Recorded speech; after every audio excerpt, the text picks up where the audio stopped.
This next bit, I want to talk about a little bit, just a short bit, is the zero draft of the World Health Organization. This is just the draft of this whole policy that the president will have the potential of possibly signing the U.S. into in the next few days.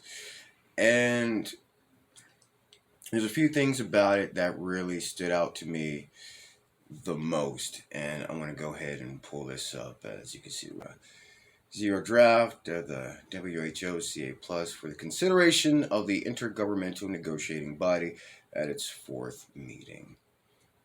And going back to the idea, I'm going to scroll down to I want to get down to page 21 real quick, just pull that up.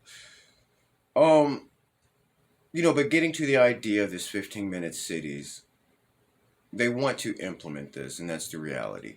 And like I said before, despite how many times we may say no, they're literally telling you that they're doing it. Now, we have people out protesting these, and I'm glad that that's happening and people are becoming more aware. But I think one of the main ways that they're going to find a way to rapidly expedite this is they're going to use the idea of an upcoming pandemic. They're going to come up with some. I want to believe. I want to say they wouldn't be so stupid to try and run another pandemic on people, but I have a feeling that that's what's going to happen. I feel we're going to go down that line, and it's going to set up the idea that if we can break people down into small 15, 20-minute cities, we can have a better idea of where things happen and begin from. And so for the betterment of society, to keep people safe, you have to understand why we want to limit your access to other people. We limit your ability to be able to freely travel from place to place to place without us being able to know where you're going, what you're doing, so that we can say when the next thing happens, we're able to find it immediately. And that's the idea. They're playing off your feelings and using that and your emotions and using it as an idea to get you to agree to this. You should be willing to give up your freedoms. You should be willing to give up your rights in order to do this. Give the government control over the way you live so that we can keep you absolutely safe. So one of the things that keeps coming up in this thing is human and animal environmental interactions. It comes up quite a few times, and one of the things I think they're going to say is it's going to happen again. Humans and animals interacting, and this need to get people out of where they are and get them into more city structures, away from nature, less animals. We can protect nature, we can protect the animals, and we can guarantee that humans interacting with animals does not cause, another situation to happen, and plus it's great for the climate because then nature can thrive and blah, blah, blah, blah, blah, and humans can stay in their little section over here, and everything will be peachy king. And it's a lie, and it's being done to actually cause people to enslave themselves, to willingly enslave themselves. But I want to get to this part right here because this is really kind of falls into that. But Article 14 on page 21 of this draft, the parties shall, in accordance with their national laws, incorporate non-discriminatory measures to protect human rights as part of their pandemic prevention, preparedness, response, and recovery, with a particular emphasis on the right of persons in vulnerable situations. Towards this end, each party shall a. incorporate into its laws and policies human rights protections during public health emergencies, including but not limited to requirements that any limitations on human rights are aligned with international law, including by ensuring that any restrictions are non-discriminatory necessary to achieve the public health goal and the least restrictive to protect the health of people. All protections of rights, including but not limited to provision of health services and social protection programs, are non-discriminatory and take into account the needs of people at high risk and persons in vulnerable situations. And people living under any restrictions on the freedom of movement, such as quarantines and isolations have sufficient access to medication, health services, and other necessities and rights. An endeavor to develop an independent and inclusive advisory committee to advise the government on human rights protections during public health emergencies, including on the development and implementation of its legal and policy framework and any other measures that may be needed to protect human rights. What this is basically translating to is that the governments are going to agree on what things you should be allowed to do. They're literally telling you that we will set a board aside to decide what rights you should have, and we'll decide how they're equitably distributed, and we'll decide if they're fair or not. This is literally an unelected body that will be allowed to decide what you are allowed and what you're not allowed to do. This is a tragedy. The simple fact that this is even up for debate, the simple fact that Biden is even considering getting the United States into this is a tragedy. And so let's go ahead and jump down to, let's see. So let's get to this next section. On page 23, Article 17, Strengthening Pandemic and Public Health Literacy.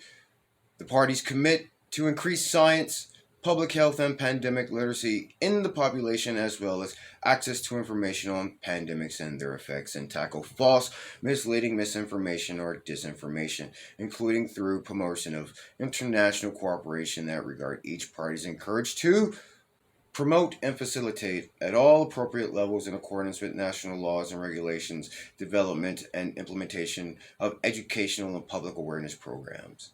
Conduct regular social listening and analysis to identify the prevalence and profiles of misinformation which contribute to design, communications, and messaging strategies for the public to counteract misinformation, disinformation, and false news, thereby strengthening public trust. Okay? This is them literally telling you we will be able to control what information you can and can't see. It's a broad spectrum because in order to stop people from spreading what they call misinformation or disinformation, they're going to have to come talk to you. Again, like we saw internationally, that is what happened. People went to jail because they said things that their governments told them was misinformation. Even though we know now that it was actually the true information. But this is them giving themselves the authority to dictate, again, an unelected body allowing themselves to dictate what you do know and what you don't know. This shouldn't even be up for a debate. The United States shouldn't even be considering being a part of this. Now, they'll try and get people to get behind it by finding particular people that are able to play on your fears. People like Stacey Abrams, who was a terrible politician in all ways, just garbage. But in the political spectrum, she really is a nobody. And this is just in the domestic, national spectrum. She is a nobody. On the international spectrum, she is even less of a nobody. So one has to ask himself, why was she in Davos? Just some things, Hey. So let's get down to page 24. And One Health. The parties recognizing that the majority of emerging infectious diseases and pandemics are caused by zoonotic pathogens, commit in the context of pandemic prevention, preparedness, response, and recovery of health systems to promote and implement a One Health approach that is coherent, integrated, coordinated, and collaborative among all the relevant actors with the application of existing instruments and initiatives. So I want to jump down to, let's see, let's get to number 3. The parties will identify and integrate into relevant pandemic prevention and preparedness plans interventions that address the drivers of the emergence and reemergence of disease at the human-animal environment interface, including but not limited to climate change, land use change, wildlife trade, desertification, and antimicrobial resistance. See what I'm getting at here? Um, let's see. Number 5. The parties commit to strengthen synergies with other existing relevant instruments that address the drivers of pandemics such as climate change, biodiversity loss, ecosystem degradation, and increased risk as the human-animal environment interface due to human activities. Number 6. The parties commit to strengthen multi-sectoral, coordinated, interoperable, and integrated One Health surveillance systems and strengthen laboratory capacity to identify and assess the risk and emergence of pathogens and variants with pandemic potential in order to minimize spillover events, mutations, and the risk associated with zoonotic, neglected, tropical, and vector-borne diseases, with a view to preventing small-scale outbreaks in wildlife or domesticated animals from becoming a pandemic. And it goes on. And it covers everything from financing to making sure that there's an equitable spread of GDP and wealth from each nation for everybody. Same thing with PPE and resources.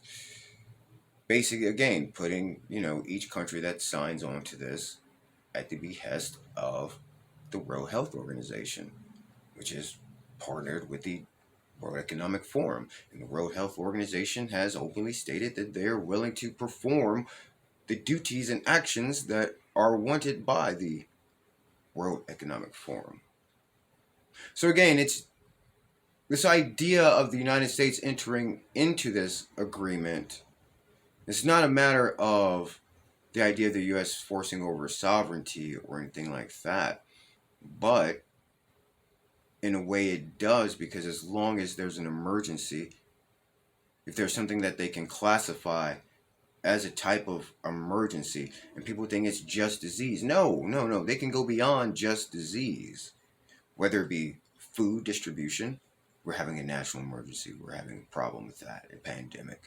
Climate, anything. If they say it's climate, yes, they have the potential to be able to lock you down.